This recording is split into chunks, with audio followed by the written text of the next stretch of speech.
Weynken, a widow, daughter of Claes, of Monnikendam, burnt to death in the Hague, the 20th November, A.D. 1527. On the 15th of November, 1527, Weynken, daughter of Claes, was brought prisoner from the castle of Woerden to the Hague, whither on the 17th day of the same month came also the Count of Hoogstraten, governor of Holland. On the 18th, the aforesaid Weynken was arraigned before the governor and the full council of Holland. There a woman asked her, "Have you well considered the things which my lord proposed to you?"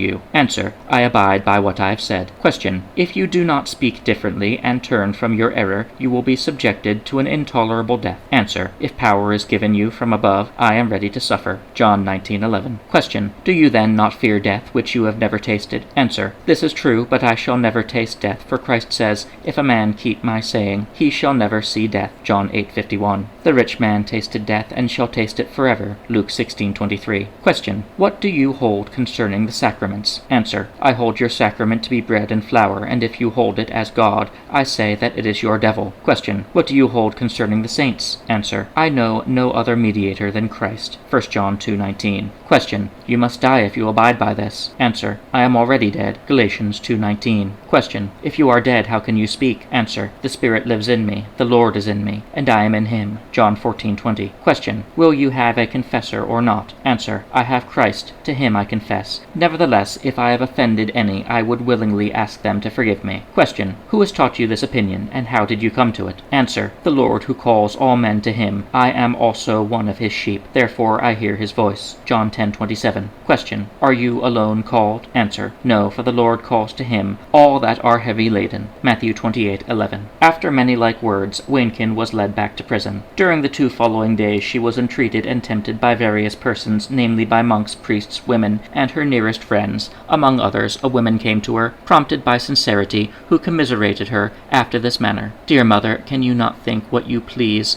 and keep it to yourself? Then you will not die." Weynken replied, "Dear sister, I am commanded to speak, and am constrained to do so, hence I cannot remain silent about it." Woman, "Then I am afraid they will put you to death." Answer, "Though they burn me tomorrow, or put me into a bag, I care not, as the Lord has ordained it. So it must be, and not otherwise. I will adhere to the Lord." Woman, "If you have done nothing else, I hope you will not die." Answer, "As for me, it matters not, but when I come down from the hill, I cry bitterly, and it grieves me to see that these good men are all so blinded. I will pray the Lord for them." 2 Dominican friars also came to her, the one as a confessor, the other as instructor. The latter showed her the crucifix, saying, "See, here is your Lord and your God." She answered, "This is not my God. The cross by which I have been redeemed is a different one. This is a wooden God. Throw him into the fire and warm yourselves with him." The other asked her in the morning of the day when she was to die whether she would not receive the sacrament, adding that he would willingly administer it to her. She said, "What God would you give me? One that is perishable